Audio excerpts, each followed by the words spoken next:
समिती या सर्व स्थानिक स्वराज्य संस्थांचे पदाधिकारी, नगरसेवक, सदस्य आणि उपस्थित सर्व माझ्या भगिनी आणि बंधूंनो, सर्वप्रथम आज या ठिकाणी आपल्या समोर संबोधित करत असताना मी सोलापूरच्या जनतेचे या ठिकाणी हात जोडून नमन करेन की ज्या सोलापूर जिल्ह्यातल्या जनतेने भारतीय जनता पक्षावर ऐतिहासिक असा विश्वास या ठिकाणी दाखवला आहे। खरोखर सोलापूरकरांना मी सांगू इच्छितो, आम्ही तुमच्या कर्जामध्ये आहोत आणि हे कर्ज आम्ही विकासाच्या माध्यमातून फेडण्याचा प्रयत्न करणार आहोत।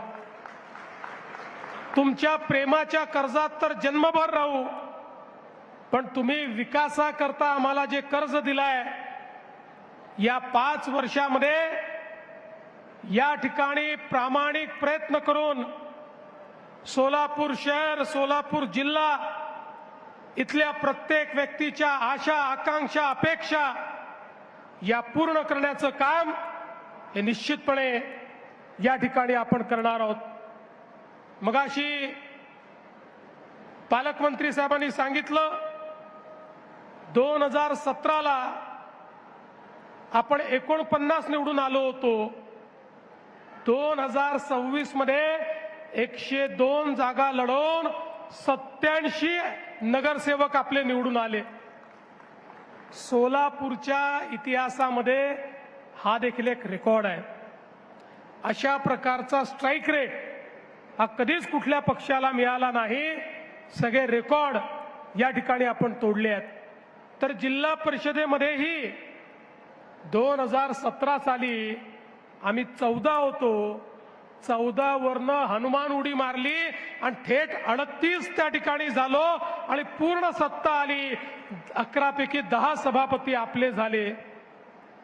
आणि मला हे देखील सांगितलं पाहिजे, एकीकडे काँग्रेस आणि विरोधी पक्षांनी देशाच्या संसदेमध्ये महिलांचं आरक्षण रोखलं असलं तरी स्थानिक स्वराज्य संस्थांमध्ये भारतीय जनता पक्षाने 50 नाही 56% या ठिकाणी आमच्या बहिणींना, भगिनींना, महिलांना त्या ठिकाणी निवडून आणण्याचं काम केलेलं आहे।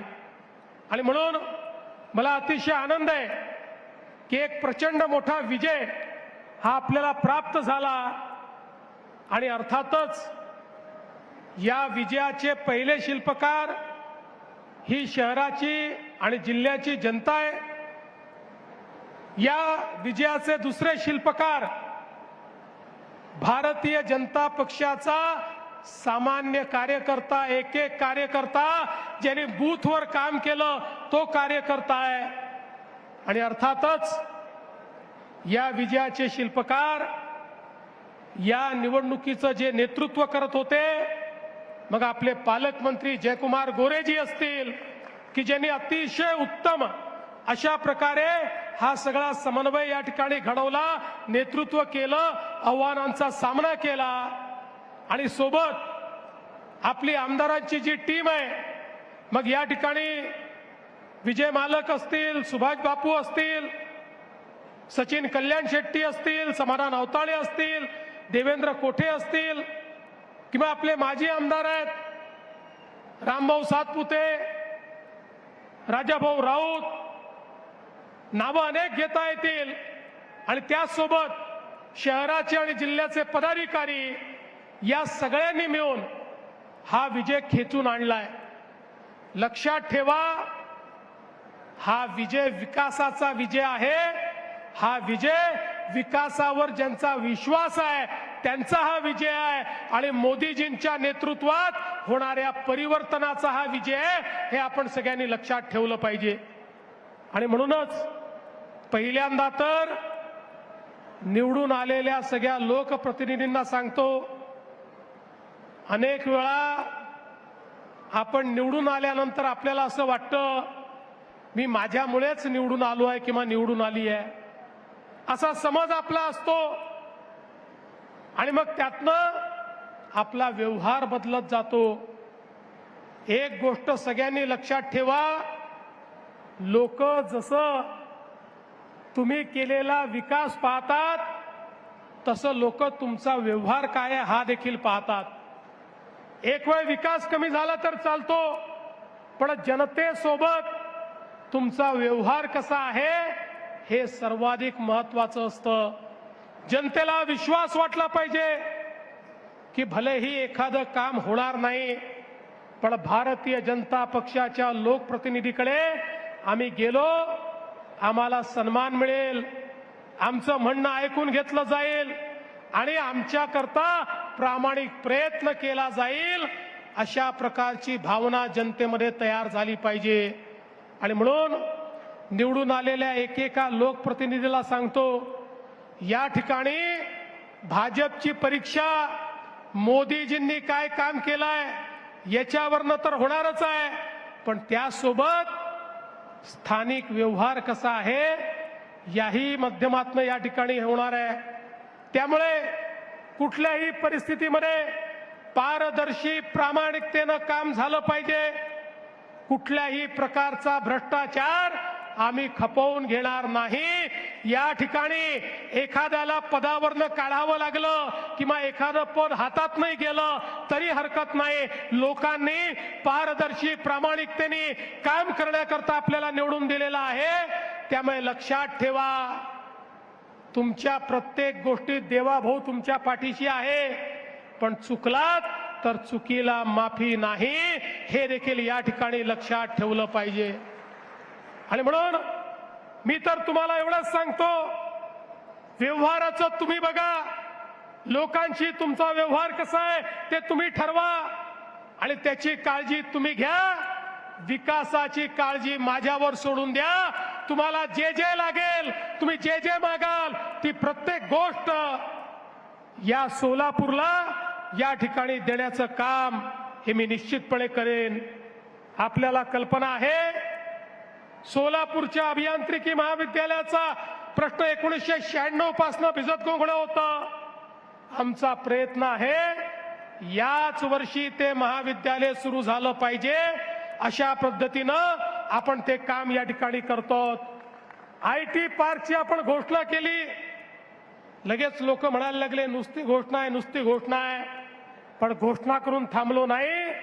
फेब्रुवारीमध्ये जागा हस्तांतरणाचा आदेश देखील काढला आणि आता एक अत्यंत उत्तम अशा प्रकारचा IT पार्क हा सोलापूरमध्ये तयार करून आमच्या शिकल्या सवरल्या मुलांच्या हाताला काम या सोलापूरमध्ये देण्याचा प्रयत्न आमचा असणार आहे.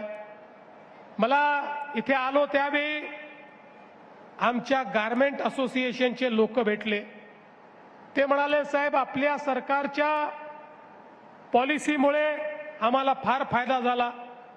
मोठ्या प्रमाणात देशभरामध्ये आम्ही आता रेडीमेड गारमेंट आपले पाठवून राहिलो, एक्सपोर्ट देखील करतो. विमान सुरू झाल्यामुळे त्याचाही आम्हाला फायदा आहे. त्यांनी मला सांगितलं की आता आम्ही सोलापूरच्या गारमेंटचा एक्सपो हा दुबईमध्ये करणार आहोत. मी त्यांना सांगितलं तुमच्या दुबईच्या एक्सपोला देखील महाराष्ट्र सरकार तुमचा पार्टनर बनेल आणि त्या ठिकाणी आपल्या सोलापूरच्या गारमेंट्सचं प्रदर्शन आपण लावू. पण त्याच वेळी त्यांनी एक मागणी अजून माझ्याकडे केली की सोलापूरमध्ये रेडीमेड गारमेंटचा पार्क तयार झाला पाहिजे. या सोलापूरची संस्कृतीच या ठिकाणी टेक्सटाईलची आहे. या सोलापूरला जे नाव संपूर्ण देशामध्ये मिळालं ते कापडामुळे मिळालं, टेक्सटाईलमुळे मिळालं, चादरीमुळे मिळालं, टॉवेलमुळे मिळालं, ड्रेसेसमुळे मिळालं. आणि म्हणून मी आज आपल्याला आश्वासित करतो, एक आधुनिक रेडीमेड गारमेंट पार्क देखील या सोलापूरमध्ये आम्ही तयार करू आणि त्यातनं इथल्या लोकांच्या हाताला काम मिळेल आणि आपल्या शहरामध्ये मोठ्या प्रमाणात या ठिकाणी समृद्धी येईल. आपण सोलापूर करता पिण्याच्या पाण्याची योजना मंजूर केली. आधी पाणी आणलं, आता ते प्रत्येक घरापर्यंत पोहोचवतो. माझी पदाधिकाऱ्यांना विनंती आहे आणि पालकमंत्री महोदय आपल्याला विनंती आहे, हे काम फार अडचणीचं असतं. नाराजी सहन करावी लागते, रस्ते खोदावे लागतात, अतिक्रमणं थोड्या बाद प्रमाणात काढावी लागतात, कारण पाईप सरळ टाकता येतो, कोणाच्या घराखालून पाईप जाऊ शकत नाही. त्यामुळे याच्यामध्ये आपल्याला खूप लक्ष घालावं लागेल. निधीची कमतरता नाही, पैसा पूर्ण मिळेल. पण माझी अपेक्षा आहे 5 वर्षांनी जेव्हा सोलापूरकरांकडे मत मागण्याकरता आपण येऊ, त्यावेळी सोलापूरच्या प्रत्येक घरात दररोज मुबलक पाणी असलं पाहिजे. नळ उघडला तर प्रत्येकाला पाणी मिळालं पाहिजे. या दृष्टीनं आपल्याला हे काम करायचं आहे. उडाण पुलाच्या संदर्भात तुम्ही आत्ताच सांगितलंय, केंद्राच्या ज्या अडचणी आहेत तुम्ही माझ्याकडे पत्र द्या. मी 15 दिवसात केंद्र सरकारमध्ये बैठक लावतो आणि या तिन्ही डिपार्टमेंटच्या NOCs आपल्याला कशा मिळतील हा प्रयत्न देखील आपण करू. एवढंच नाही तर आता कामगारांच्या 13 चाळी आणि 22 सोसायट्या याच्यामध्ये फ्री होल्ड करण्याचा विषय समोर आलेला आहे. निश्चितपणे त्याचाही निर्णय आपण करणार आहोत. सोलापूरचं एअरपोर्ट सुरू झालं, एअरपोर्टवरनं विमान सेवा सुरू झाली. आता पुढच्या टप्प्यामध्ये नाईट लँडिंगचं काम देखील या एअरपोर्टवर करायचं आहे आणि मुंबईला योग्य वेळी विमान जाईल अशा पद्धतीची विमान सेवाही सुरू करायची आहे. मी तुम्हाला एवढं निश्चितपणे सांगतो, ऑपरेटरशी आपण बोलू. ऑपरेटर जो स्लॉट नवी मुंबई एअरपोर्टवर मागेल तो मिळवून द्यायची जबाबदारी माझी आहे. मी तो स्लॉट मिळवून देईल आणि दिवसाची विमान सेवा जी आहे ही आपल्याला या ठिकाणी करायची आहे. आणि आता बसवेश्वर स्मारकाकरता जागा उपलब्ध झाली आहे. महात्मा बसवेश्वरांनी खऱ्या अर्थानं लोकशाही काय असते हे आपल्याला समजावून दिलं आणि एक समतायुक्त समाज तयार करून, एक सश्रद्ध समाज तयार करून समाजाचं उत्थान कसं करता येतं हे आपल्याला शिकवणारे महात्मा बसवेश्वर होते. त्यामुळे आता याकरता जो काही निधी लागेल तो तात्काळ उपलब्ध करून देण्यात येईल आणि अतिशय सुंदर अशा प्रकारचं या ठिकाणी भगवान बसवेश्वरांचं स्मारक हे आपण तयार करू. आपल्याला कल्पना आहे, पंढरपूरला आपण कॉरिडॉरचं काम करतोय. याच वर्षी हे काम हातामध्ये घ्यायचं आहे. अनेक लोक शंका कुशंका उपस्थित करतात, लोकांना घाबरवण्याचं भडकवण्याचं काम करतात. आम्ही प्रत्येकाला उत्तम मोबदला देतो. ज्याचं दुकान आहे त्याला दुकान देतो. कोणालाही या ठिकाणी त्याच्या धंद्यापासून आम्ही वंचित करत नाही. आणि काही लोक तर या ठिकाणी परिचारक मालक जे कुठल्याही योजनेत बसत नाहीत त्यांच्याकरता स्पेशल पॅकेज देऊन त्यांचंही पुनर्वसन आम्ही त्या ठिकाणी करणार आहोत. त्यामुळे माझी विनंती आहे आणि मी तर हे म्हणेन, आज जे दुकानदार त्या ठिकाणी आहेत, आज त्यांचा जो त्या ठिकाणी धंदा होतो, त्यांची उपजीविका चालते, एकदा आपला कॉरिडॉर होऊ द्या. पांडुरंगाच्या कृपेने त्यांचा धंदा 10 पट नाही झाला तर माझं नाव तुम्ही बदला. इतक्या मोठ्या प्रमाणात देशभरातनं या ठिकाणी माऊलीच्या दर्शनाकरता, पांडुरंगाच्या दर्शनाकरता लोकांना यायचं असतं. खरं म्हणजे केवळ आषाढीला नाही, केवळ कार्तिकीला नाही, केवळ एकादशीला नाही, पंढरपूरच्या विठुरायाचे भक्त इतके आहेत की लाखो लोक रोज या पंढरपूरमध्ये येऊ इच्छितात, पण व्यवस्था नसल्यामुळे येता येत नाही.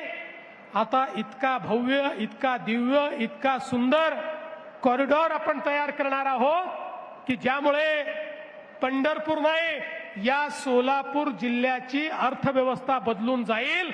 इतकं जबरदस्त अशा प्रकारचं कार्य हे त्या ठिकाणी आपण करतो. नाशिक, सोलापूर, अक्कलकोट 6 पदरी रस्ता आपण मंजूर केलाय. केंद्र सरकार, मोदीजी 20,000 कोटी देत आहेत. त्यामुळे एक्सपोर्ट करण्याकरता नवीन वाढवण बंदराशी तुमच्या सोलापूरची थेट कनेक्टिव्हिटी होणार आहे. पुढच्या काळामध्ये एक्सपोर्टचा फायदा या माध्यमातून या ठिकाणी होणार आहे. आणि एवढंच नाही तर म्हैसाळ उपसा सिंचन योजनेकरता 1594 कोटी आपण दिले. उजनी धरणामध्ये फ्लोटिंग सोलर आपण त्या ठिकाणी करतो आणि त्या माध्यमातून JW ग्लोबल